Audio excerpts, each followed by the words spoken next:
బిడ్డ మీద ఇచ్చింది. దీన్ని సద్వినియోగం రాష్ట్ర ప్రభుత్వాలు ఎక్కువ చేసుకోగలుగుతాయి. నయా పైసా చిత్తశుద్ధి లేదు, దాని మీద ఇంట్రెస్ట్ లేదు, కనీసం జాగా కూడా ఇస్తలేరు.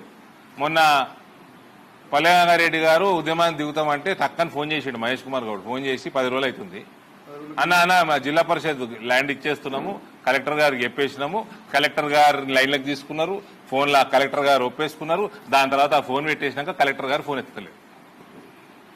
ఇంకో 10 రోజులు ఆగుతాం, ఇంకా 15 రోజులు ఆగుతాం. దాని తర్వాత ఆయన కూడా నేషనల్ టర్మరిక్ బోర్డు చైర్మన్ కూడా రోడ్ ఎక్కాల్సిన అవసరం ఉంటే రోడ్ ఎక్కాల్సి వస్తుంది రైతుల కోసం. ఆయన పసుపు రైతు ఫస్ట్, తర్వాత చైర్మన్, బోర్డు చైర్మన్. ఇంత లోపల పనికి మళ్ళీ కాంగ్రెస్ పార్టీ ఉంటుందో పిక్తుందో. మీ ముఖ్యమంత్రి తెలుగుదేశం పోడు, మీకు ఎందుకే జాగా? టర్మరిక్ బోర్డు కంటే పెద్దదానే మీది పాలతు పార్టీ. ఇయ్యాలటి వరకు ఏం చేసారు వీళ్ళు రైతుల కోసం, ఈ ప్రాంత రైతుల కోసం ప్రత్యేకంగా చెప్పాలి. ఇది ఇందూరు ప్రజలు గమనించి, ఇందూరులో మీ ఆశీర్వాదం మాకు ఎప్పుడు ఉంటుంది, మేము ఎప్పుడు కొట్లాడుతూనే ఉంటాము. మా కొట్లాట ఏం కొత్త కాదు, ఇంకా కొట్లాడాలని కొట్లాడతాం, మంచి బాధాతో కొట్లాడతాం. దయచేసి మీ అందరూ కూడా గమనించాలి. ఇందూరు పట్టణం వాళ్ళు, ఇందూరు జిల్లా వాళ్ళు, పసుపు రైతులు. ఇక ఆయన రేవంత్ చేసిన వాగ్దానాలు అయితే అన్ని నువ్వుకే మేము యాడ్ చేయాల్సిన అవసరం లేదు. కాంగ్రెస్ వాళ్ళని తిరుగునిచ్చుడు బంద్ చేయండి జర దయచేసి.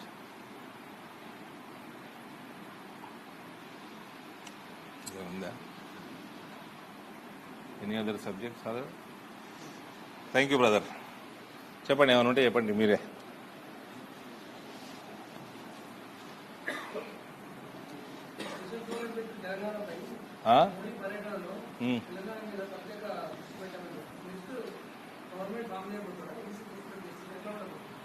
ఇక్కడ భారతీయ జనతా పార్టీ ప్రభుత్వము 2029లో బ్రహ్మాండ మెజారిటీతో ఉంటుంది.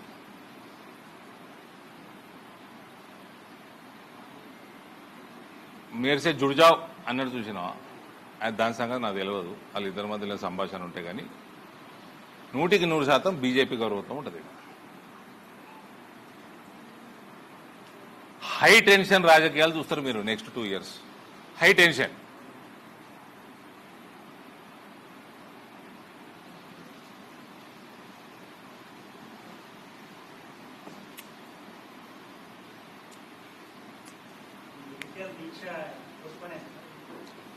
పర్మిషన్ ఇక్కడ నుంచి జగిత్యాల పోతున్నా, అక్కడ ముచ్చట ఆడ మాట్లాడతాం.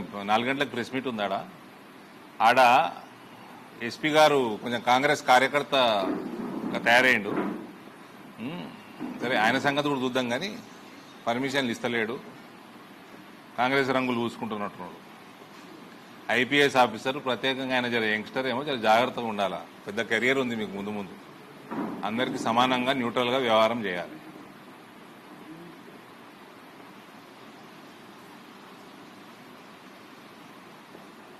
పోస్ట్పోన్ చేసినాము, ఇంకా పెద్ద ఎత్తున దాని గురించి కొట్లాడతాము. అక్కడ ఎమ్మెల్యేకి కూడా కళ్ళు నెత్తికెక్కినాయి. ఆయన భూస్థాపితం చేశారు, నేను ఊకోను.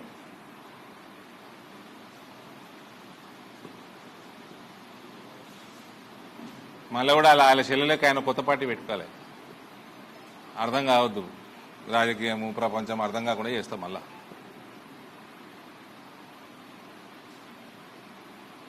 ఇప్పుడు ఇందూరు ప్రజలకు ఎట్లయితే మనం 2-3 విషయాలు మాట్లాడినామో, జగిత్యాల ప్రజలకు కూడా కొన్ని అవేర్నెస్ తీసుకొచ్చే పని మీద పోతున్నాను నేను. ఓకే,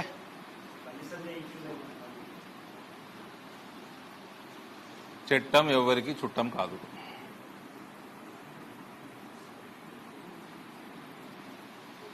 ఇంకా థ్యాంక్ యూ.